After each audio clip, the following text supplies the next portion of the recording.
అందరికీ నమస్కారం. ఈరోజు మనం తెలుసుకోబోయే విషయాలు నవాంశ చక్ర నిర్మాణము ఎలా చేయాలి, భావములపై గ్రహముల బలం ఎలా లెక్కించాలి అనేటువంటి విషయాల గురించి మనం ఈరోజు తెలుసుకుందాం. మన దగ్గరికి జాతకం అడగనీకి వచ్చిన వారు తమ యొక్క పుట్టిన తేదీ, సమయము మరియు జన్మించిన ఊరు యొక్క వివరాలు ఇచ్చిన తర్వాత మనం జాతక చక్రాన్ని నిర్మించి దాని ప్రక్కనే నవాంశ చక్రం కూడా వేసి ఇస్తుంటాం. ఈ నవాంశ చక్రాన్ని ఎలా నిర్మించాలి అనేటువంటి విషయాన్ని ఇప్పుడు మనం తెలుసుకుందాం. ఈ నవాంశ చక్రాన్ని నిర్మించాలంటే ముందుగా మనకు చరరాశులు, స్థిర రాశులు, ద్విస్వభావ రాశులు అంటే ఏమిటో తెలుసుకోవాలి. చరరాశులు అంటే మేషము, కర్కాటకము, తుల, మకరము.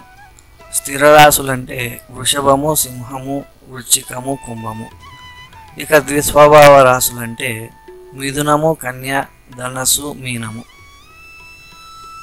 ఇక నవాంశ అంటే ఒక రాశిని 9 భాగాలు చేస్తే ఒక భాగాన్ని నవాంశ అంటారు. ఒక్కొక్క భాగం వచ్చేసి 3 డిగ్రీ 20 నిమిషాలు ఉంటుంది. దీనిని నిమిషాల్లోకి మార్చుకుంటే 200 నిమిషాలు అవుతుంది. గ్రహాలు రాశులలో ఏ భాగంలో ఉన్నాయో చూసుకొని వాటిని ఈ విధంగా లెక్క వేయాలి. చరరాశులు అయితే ఆ గ్రహం ఉన్న రాశి నుండి లెక్క వేయాలి. స్థిర రాశులు అయితే ఆ గ్రహం ఉన్న స్థానం నుండి 9వ రాశి నుండి లెక్క వేయాలి. ద్విస్వభావ రాశులు అయితే ఆ గ్రహం ఉన్న స్థానం నుండి 5వ రాశి నుండి లెక్క వేయాలి. ఉదాహరణకు ఇక్కడ మనకు రవి మేషరాశి 11వ డిగ్రీలో ఉన్నాడు అనుకుందాం. అప్పుడు ఈ రవి ఏ భాగంలో ఉన్నాడో ముందుగా తెలుసుకోవాలి. 11వ డిగ్రీని నిమిషాల్లోకి మారుస్తే 660 నిమిషాలు అవుతుంది. ఈ 660 నిమిషాలని 200తో భాగారింపు చేస్తే 3.3 అంటే 3 భాగాలు దాటి 4వ భాగంలో ఉన్నాడు. మేషరాశి చరరాశి కనుక ఆ రాశి నుండే లెక్క వేయగా 4వదైన కర్కాటకం అవుతుంది. ఇక్కడ ఉదాహరణగా చూపించినటువంటి రాశి చక్రము మరియు నవాంశ చక్రాన్ని గమనించండి. ఈ బాణం గుర్తుని బట్టి మీకే అర్థమవుతుంది. ఇంతవరకు మనము చరరాశిలో ఉండేటువంటి గ్రహాన్ని ఎలా లెక్క వేయాలో చూసాం. ఇప్పుడు స్థిర రాశిలో ఉండేటువంటి గ్రహాన్ని ఎలా లెక్క వేయాలో చూద్దాం. శుక్రుడు వృషభం 24వ డిగ్రీలో ఉన్నాడు. ఈ 24 డిగ్రీలని నిమిషాలకి మారుస్తే 1440 నిమిషాలు వస్తుంది. ఈ 1440 నిమిషాలని 200తో భాగారింపు చేస్తే 7.2 అంటే 7 భాగాలు దాటి 8వ భాగంలో ఉన్నాడు. వృషభం స్థిర రాశి కనుక ఆ రాశికి 9వ రాశి అయిన మకరం నుండి లెక్క వేయగా సింహం వస్తుంది. శుక్రుణ్ణి సింహంలో వేయాలి. ఇక్కడ మీరు రాశి చక్రాన్ని, నవాంశ చక్రాన్ని గమనిస్తే దీనిలో ఉన్న బాణం గుర్తుని మీరు గమనిస్తే మీకే అర్థమవుతుంది. మిగిలిన గ్రహాలని మీరే లెక్క వేయండి. ఇప్పుడు మనము 12 భావాల మీద ఏ గ్రహం ఎంతెంత ప్రభావం చూపుతుందో వాటిని ఎలా లెక్క వేయాలో ఇప్పుడు పరిశీలన చేద్దాం. ఇక్కడ చూపించబడినటువంటి ఉదాహరణ జాతకం సింహలగ్న జాతకం. ఈ జాతక చక్రం పక్కన వేయబడిన టేబుల్ని మీరు కూడా ఏర్పాటు చేసుకోండి. పైన 1, 2, 3, 4 అని వరుసగా వేయబడిన అంకెలు 12 భావాలని సూచిస్తాయి. ఇది సింహలగ్నం జాతకం కాబట్టి లగ్నం కింద రవిని, ద్వితీయ స్థానం కింద బుధుణ్ణి, తృతీయ స్థానం కింద శుక్రుణ్ణి, ఈ విధంగా ఏ భావానికి ఎవరు అధిపతులు అవుతున్నారో వారిని వరుసగా వేయడం జరిగింది. ఇప్పుడు రవిచంద్ర, కుజ, గురు, శని, బుధ, శుక్రులు ఈ 12 భావాల మీద ఎంత ప్రభావాన్ని చూపుతున్నారో లెక్క వేద్దాం. మనము ముందు వీడియోలలో తెలుసుకున్నాం కదా, భావము అంటే భావము ప్లస్ భావాధిపతి ప్లస్ భావాధిపతి యొక్క 2వ క్షేత్రం. మొత్తం 3ని మనం లెక్క వేసుకోవాలి. ఏ గ్రహమైనా కానీ తానున్న స్థానం నుండి అంటే తానున్న డిగ్రీ నుండి ముందుకు 30 డిగ్రీలు తన ప్రభావాన్ని చూపుతుంది. ఈ 30 డిగ్రీల ప్రభావం లోపల ఏ గ్రహమైనా కానీ ఉంటే దానిపైన ఆ గ్రహం ప్రభావాన్ని చూపుతుంది.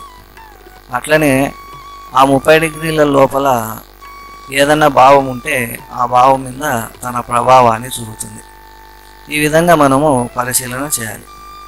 ఇప్పుడు రవి లగ్నం మీద ఎటువంటి ప్రభావాన్ని చూపలేదు కాబట్టి 0 అని వేయడం జరిగింది. ఇక ద్వితీయ స్థానం మీద రవి ఎటువంటి ప్రభావాన్ని చూపలేదు. ద్వితీయ స్థానం యొక్క రెండవ క్షేత్రమైనటువంటి మిథునం మీద కూడా ఎటువంటి ప్రభావాన్ని చూపలేదు. ఇక్కడ రవి మేషం 11వ డిగ్రీ నుండి వృషభం 11వ డిగ్రీ వరకు తన ప్రభావాన్ని చూపుతున్నాడు కాబట్టి ఈ 30 డిగ్రీల లోపల బుధుడు మాత్రమే దొరికినాడు కనుక బుధుని మీద 10 డిగ్రీలు మాత్రం తన ప్రభావాన్ని చూపుతున్నాడు. కనుక ద్వితీయ స్థానాధిపతి అయిన బుధుని కింద 10 డిగ్రీలు వేయడం జరిగింది. అంటే ద్వితీయ భావం మీద 10 డిగ్రీలు మాత్రమే రవి తన ప్రభావాన్ని చూపుతున్నారని లెక్క. ఇక తృతీయ స్థానాన్ని పరిశీలన చేస్తే తృతీయ స్థానం మీద 19 డిగ్రీలు, తృతీయ స్థానాధిపతి అయిన శుక్రుని మీద 0 డిగ్రీలు, తృతీయ స్థానాధిపతి యొక్క రెండవ క్షేత్రమైనటువంటి వృషభం మీద 11 డిగ్రీలు తన ప్రభావాన్ని చూపుతున్నాడు. మొత్తం కలిపి 30 డిగ్రీలు అవుతుంది. కనుక శుక్రుని కింద 30 డిగ్రీలు వేయడం జరిగింది. ఇక 4వ స్థానము, 4వ స్థానాధిపతి, 4వ స్థానాధిపతి యొక్క రెండవ క్షేత్రం, ఈ మూడింటిని కలిపి మనము పరిశీలన చేద్దాం. 4వ స్థానం మీద 11 డిగ్రీలు, 4వ స్థానాధిపతి మీద 0 డిగ్రీలు, 4వ స్థానాధిపతి యొక్క రెండవ క్షేత్రమైన మేషం మీద 19 డిగ్రీలు, మొత్తం కలిపి 30 డిగ్రీలు అవుతుంది. కనుక 4వ స్థానం కింద 30 డిగ్రీలు వేయడం జరిగింది. ఇక 5వ స్థానం మీద 5వ స్థానాధిపతి మీద 5వ స్థానాధిపతి యొక్క రెండవ క్షేత్రం మీద రవి ఏమాత్రం తన ప్రభావాన్ని చూపలేదు కాబట్టి 0 వేయడం జరిగింది. ఇంకా అట్లనే 6వ స్థానం మీద కూడా రవి ఏం ప్రభావం చూపలేదు కాబట్టి 0 వేయడం జరిగింది. ఇక వ్యయస్థానం అయినటువంటి చంద్రుని యొక్క గృహం మీద చంద్రుని మీద రవి ఎటువంటి ప్రభావాన్ని చూపలేదు కాబట్టి అక్కడ కూడా 0 వేయడం జరిగింది. ఇప్పుడు ద్వితీయ స్థానం యొక్క అధిపతే లాభాధిపతి కూడా అవుతున్నాడు. ద్వితీయ స్థానం మీద ఎన్ని డిగ్రీలు రవి తన ప్రభావాన్ని చూపుతున్నాడో అన్ని డిగ్రీలే లాభస్థానం మీద కూడా వేసుకోవాలి. అట్లనే తృతీయ స్థానాధిపతి అయినటువంటి శుక్రుడికి 10వ స్థానం కూడా వచ్చింది. ఇక్కడ తృతీయ స్థానంలో ఎన్ని డిగ్రీలు అయితే వచ్చిందో అన్ని డిగ్రీలే 10వ స్థానం మీద కూడా వేసుకోవాలి. ఈ విధంగా అన్ని గ్రహాలకు వేసుకోవాల్సి ఉంటుంది.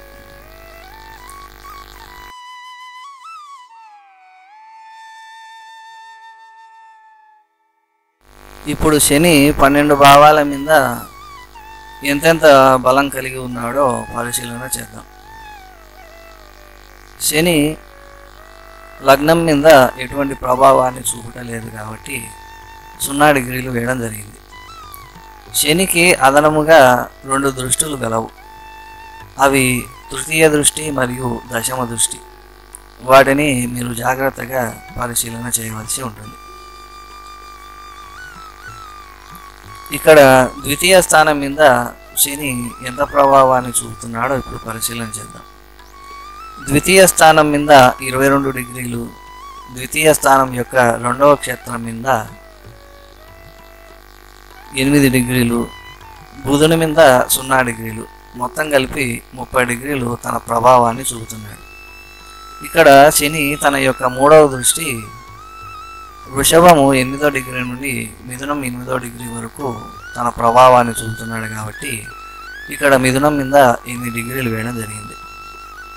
ఇక తర్వాత తృతీయ స్థానం మీద ఎంత ప్రభావం ఉందో ఇప్పుడు పరిశీలన చేద్దాం.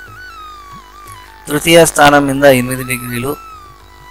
ఇక శని యొక్క 3వ దృష్టితో వృషభం మీద 22 డిగ్రీలు, ఈ మూడవ దృష్టితోనే శుక్రుడి మీద 14 డిగ్రీలు తన ప్రభావాన్ని చూపుతున్నాడు కాబట్టి మొత్తం 44 డిగ్రీలు వేయడం జరిగింది.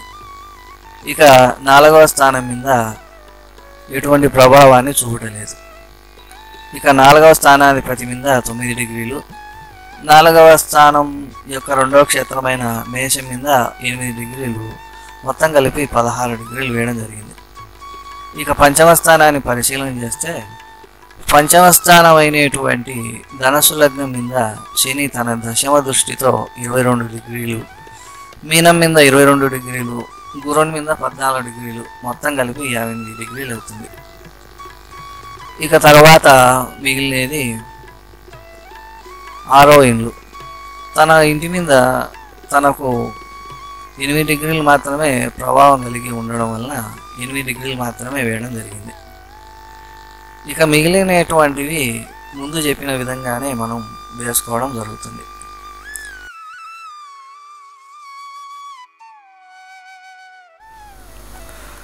పన్నెండు భావాల మీద 7 గ్రహాల యొక్క బలాబలాలని ఇక్కడ లెక్క వేసిన తర్వాత ఈ లగ్నానికి ఎవరు శుభులో ఎవరు పాపులో ముందుగా మనము పరిశీలన చేయాలి.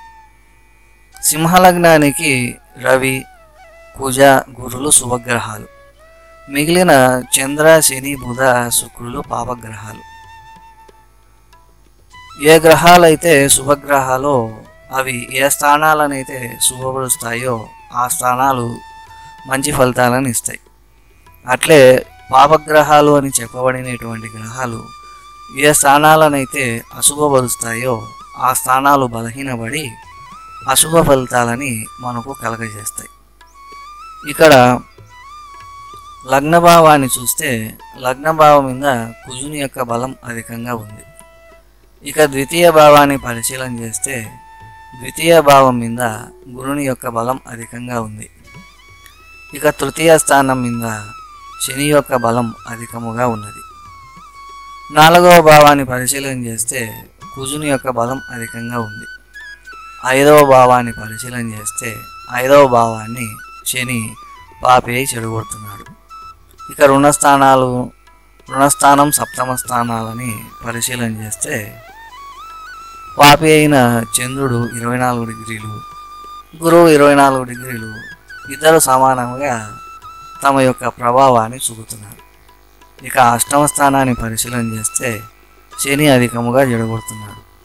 ఇక భాగ్యస్థానాన్ని పరిశీలన చేస్తే కుజుని యొక్క ప్రభావం ఎక్కువగా ఉన్నది.